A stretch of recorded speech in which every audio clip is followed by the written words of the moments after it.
Let's Fantastic. bring some order to this. This is the pilot episode for Sustainable Old Men. And the story behind this, we came together to do a recording for the Scottish Business Network about sustainability and stuff. And we enjoyed it so much that we thought we should do more of it. So that's why we're together.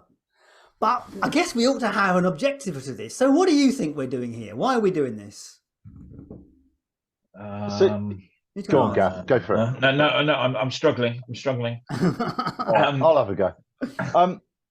For me, in my mind, right, I don't think I'm a particularly brilliant or bright person. I just read a lot of stuff and I can absorb that information. I think there's probably 100,000 guys and people actually that fall into that category that would really like to have a lot more information on a topic that's going to be more and more pressing and more important to their to the future of their lives.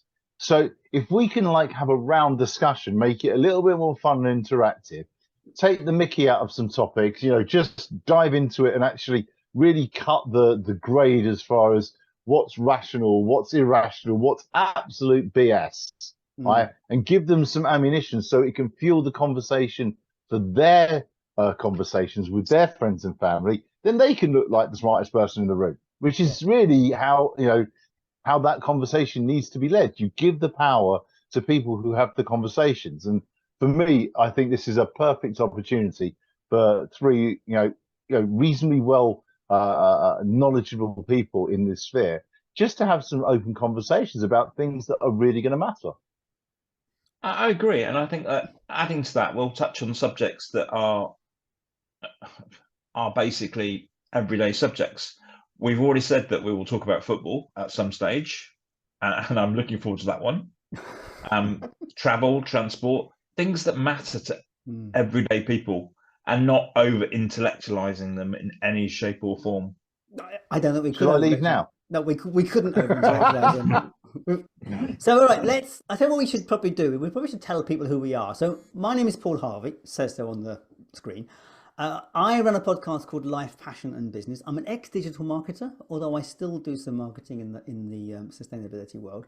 I am passionate about the idea of regeneration and sustainability. Partly in terms of the podcast is about how to live a good life, how to live a better life. And to me, to do that, we're going to need a planet to live on. So that's kind of where I'm coming from with it. And my two friends here, both of them know a bit about sustainability. So one of you guys better take on. And Gavin, tell us about you. What's your angle from it? Where do you come from the knowledge perspective? I'd like to hold up my hand. I'm pleased to find out I'm a friend of yours. That's great news. Excellent. So my background, unfortunately, I qualified as a chartered accountant. Worked in the City of London for a decade or two, realised the error of my ways, became self-employed, moved into the sustainability field around about 2016 because I realised that I had children of my own, and as a function of that, I thought I'd better start working towards making the planet a better place, or at least helping the planet survive in some shape or form.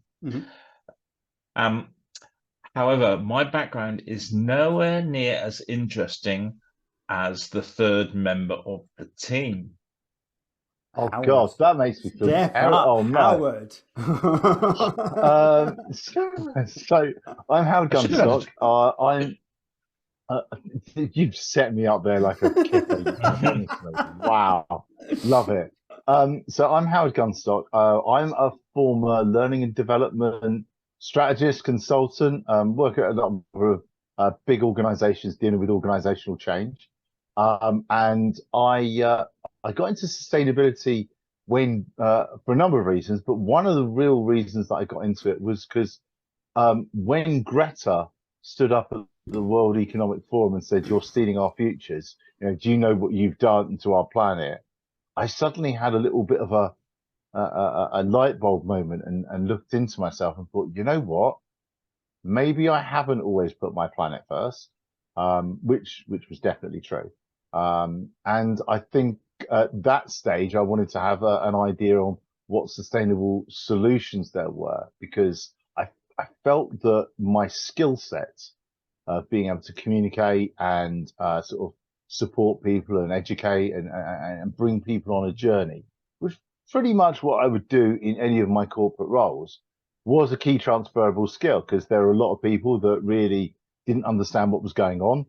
It didn't feel like it was relatable, and it felt quite abstract as a concept, and that dealt with organizational change and climate change and sustainability. So I decided that I was going to sort of leave all of my corporate-y type jobs well alone and do something different. And I definitely did something different. I started up a concept business in 2019 called Carbon Capture, which was about the idea of growing seaweed to fight climate change. Actually, it was actually to do anything to fight climate change that had a real world impact. It's taken me a couple of years to get Carbon Capture up and running, but yeah, we're there. If anyone wants to have a look at carboncapture.com, I think it's there. There. Yeah. Go have a look at carboncapture.com. We will talk about that more, I'm sure. I can't imagine we're sure. going to get through much of this program without talking about carbon capture, because it's so exciting at the moment. Isn't it?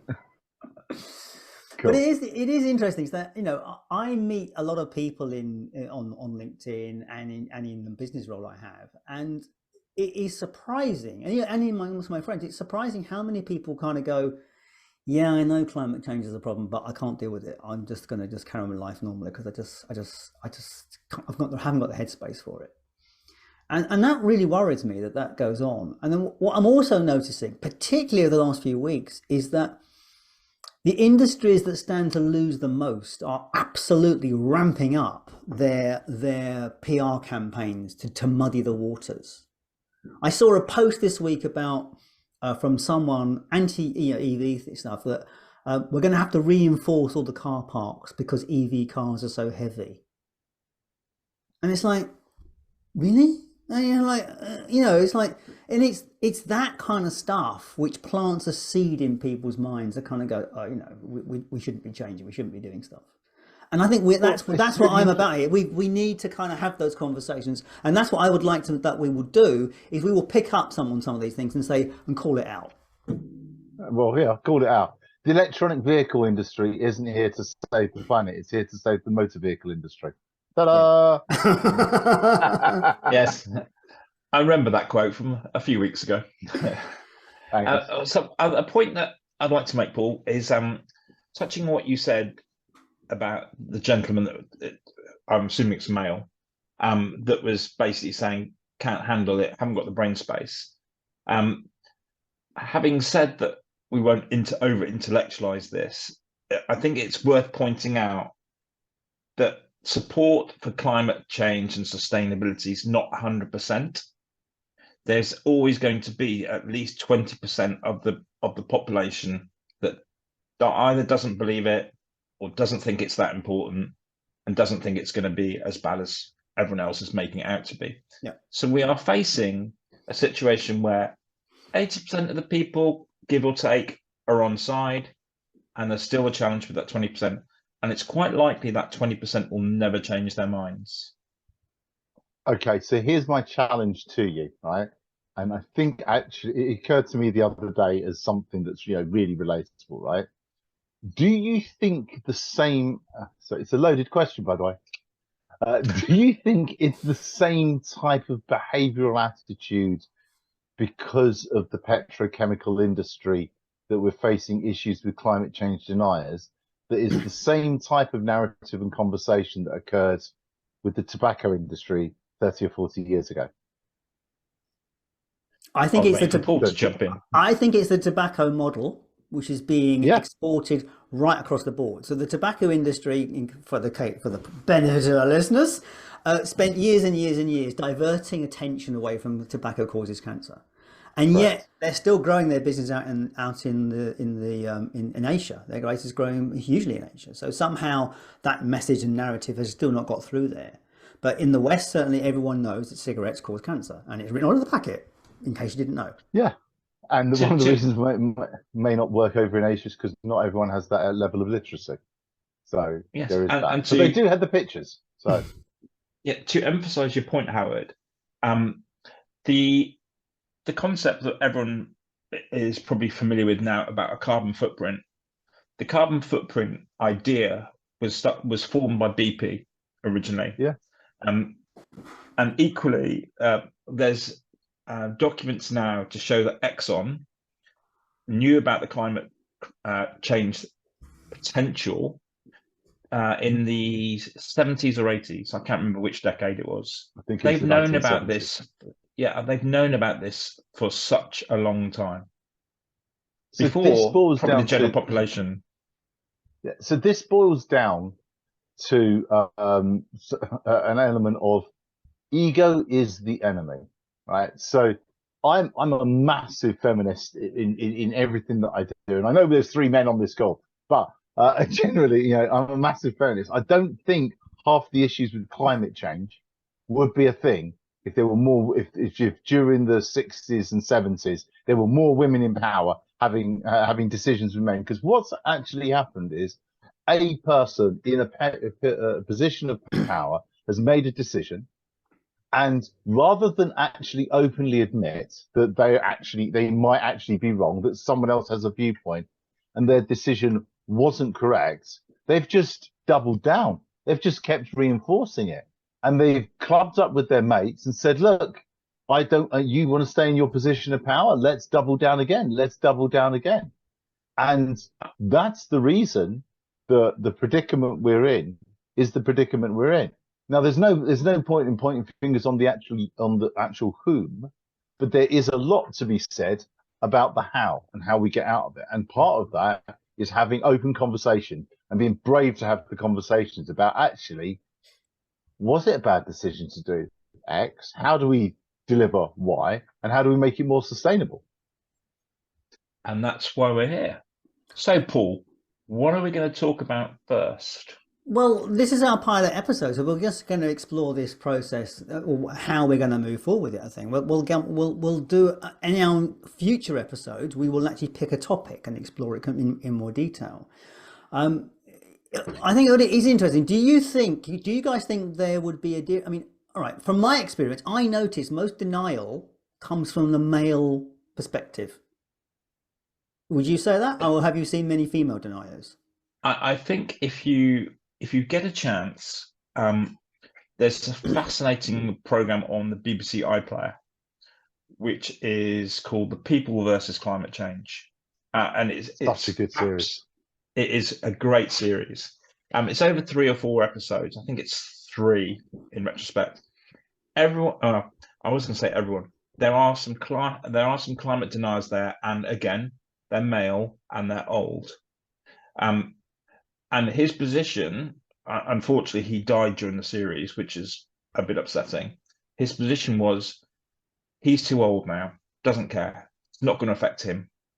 Why should he worry about sea level rising? I think it was 2 meters. And how do you argue with that attitude? Well, I met someone the other day on LinkedIn in the same conversation. I mean, the worst conversation I had a couple of years ago now, I was in one of those. I poke the bear occasionally. I have to admit that I'm a bit of a sucker for poking. That's not a euphemism, is it?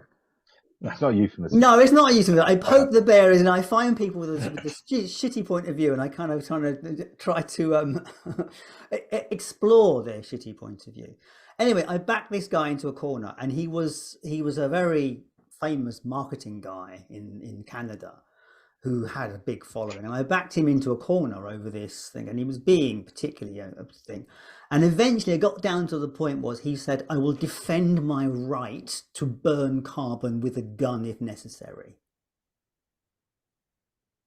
Yeah. And it's like, I mean, okay, right, okay. I'm probably out of here at this, but I don't have an answer for that. It's not dissimilar from the flat earthers. You know. Yeah. No, it's okay. Let's not take it from the completely deranged, but put it down to the moderately deranged. Let's talk about it's the same conversation in America, you know, it's the same conversation from America that believes the answer to gun control is more guns, and the same ones that believe in the obesity crisis, dealing with the obesity crisis, is more donuts. I mean, it's rubbish, absolute nonsense. But the question is, what is the mindset that gets someone to that position? Because I wonder if the denial aspect is it I'm fearing the fact of my past, like facing the grief of my past, what I've done. Is it I'm fear of losing my toys? As in, if I accept climate change is there, then I can no longer play the games I'm playing and have the toys I have. What is it? What is it? Why is it such a strong? Okay, so here's how it boils down from a slight psychology stroke anthropological background, right? Humans are inherently lazy, right? We find more and more ways to find a shortcut to remove the long process, right? That's why we're fascinated by apps. That's why we're fascinated by tech and science and computers, etc. We want to be able to do the work quicker because of the cadence of business. It's actually wrapped up in consumerism. It's actually wrapped up in extraction. It's extraction. It's doing, mineral extraction, capitalism. It's all intertwined. The Venn diagram completely overlaps, not to 100%, but to a very large extent. So if we can find a way of doing things quicker, faster, then we will. And it's the reason that took mathematicians away from being the chief scientists to putting it into a calculator. We've found these ways to move away from doing the hard work. It's why we genuinely appreciate people that can cook actually from scratch, not from something from a box Hello Fresh or box ready meal that has all the ingredients to it, because there's no secret. It requires time and effort. And to quote one of my favorite sort of mentors, Tom Billio, he says, he says this really lovely thing. You can't turn a pig into a racehorse, but if you put a lot of effort into it, you can get a really fast pig. Right? I may be well past my prime, and I may not be an Olympic athlete, but if I wanted to run 10 kilometers in 45 minutes, and I put the effort into it, then technically I could do it. It would take effort. Isn't that right, Paul? Oh gosh, you set me up there, haven't you? Yes. For the benefit of my audience, I'm aiming to run a 10K tomorrow at under 46 minutes. So, well, 47, I think. But there we go. We'll see how it runs. But yes, and the training. I'm 59, and that's an effort, and it does take an effort. It's not something I can just get up and go and do. And there's a lot to be said about the effort towards becoming sustainable in climate change. So, effectively, we've been like a 16-year-old, as far as fossil fuels are concerned. It's a 16-year-old with an unlimited credit card and say, do what you like. That's what we've been like for 50, 60, 70 years. We've found this incredible resource and we've exploited it again and again and again and again. And we're never going to get this resource or a resource like this in abundance in our lifetime. Yeah. Or arguably in the rest of humanity, depending on how badly we take that, or how seriously we take the next 5 to 10 years. But what we are starting to understand is that it is a bit like going on a health kick. So if you go and try to do the hardest thing first, it is going to peter out, and you are going to fall off the wagon, as it were, within a few months. But if you go and start to look at your diet, remove meats out, using the health kick analogy, start to remove some meats out of your diet, start to reduce the amount of sugars in your daily intake, start to make sure you have more healthy vegetables, go out for a walk, walk 5 kilometers, 10 kilometers, whatever it is. As you start to increase, but you start to see the benefits over a prolonged period of time, you're going to get more healthy. And we have been like the child that goes out of the room and doesn't tidy up for 70 years. That's a hard habit to break. It's actually more than that. It's actually 200 years, isn't it? If you think at the beginning of the Industrial Revolution. I mean, well, the beginning of the Industrial Revolution didn't necessarily have the amount of oil extraction that we've no, had it didn't, but it since. had a significant amount of coal extraction. You know, I mean, like, you know, Yes. it actually changed evolution in this country. There are some animals that didn't survive it because of the soot or something, and there was Yes, that's there was a correct. moth that died out because it was white, and it got spotted on the black trees because the trees were covered in carbon. Yeah. Yeah. You know, so it is fascinating stuff. This idea that we've got to change a mindset here, haven't we? Yeah. But Sure. on that subject, you've got a situation, and Howard, I'm sure you can jump in on this one. We're in a society now, coming back to your point about we don't want to do the hard work. We've even gone beyond that, where we're buying things for convenience. So the statistics in the UK for cars is 96% of all cars sit on driveways for 96% of the time, or something like that. Cars, we all have cars. We don't use them 100% of the time. The three of us are sitting in front of a camera. We're not in a car. But he's sharp. You know, he's sharp. He's really. I'm quick. I am quick on points like that. But what I'm driving at is, we were taught. Well, my generation was taught that you needed to have a car, either through advertising, peer pressure, or whatever. But now, I'm younger than Paul. I am merely 56. I don't use a car. The times that I do have to go to the station, I get a taxi. So for me, a car's no longer essential. I can shop online. I can walk to the local village, that kind of thing. Coming back to your point, Howard, the walking is helping me reconnect with nature. I can actually appreciate birds singing, which is something I used to appreciate when I was in my teens. But making that reconnection with nature is, again, important. I've done my pulpit. I'm off. I thank you. So, all right, I'm going to bring this pilot episode to an end at this point. Otherwise, I think we will go off on all sorts of tangents. I think the basic premise is here: we are going to explore this journey, this process about how we get people, how to understand what climate change is about, and we're going to try and demystify it by looking at what's out there and what's happening. And I mean, between the three of us, we will come up with a point. We may be right, we may be wrong. I will do some fact checking just to make sure we are not too far out of the ballpark. But you know, that's what the idea of this will be. It will be an exploration, and I would encourage our listeners to chip in and ask us questions and ask us to look at things, because I think that's going to be how we way forward. If we can make a community around people in this discussion, that is what I think we're about. I've got an idea. Have we got an email address, or can someone actually get us at somewhere? Yes. So why don't we have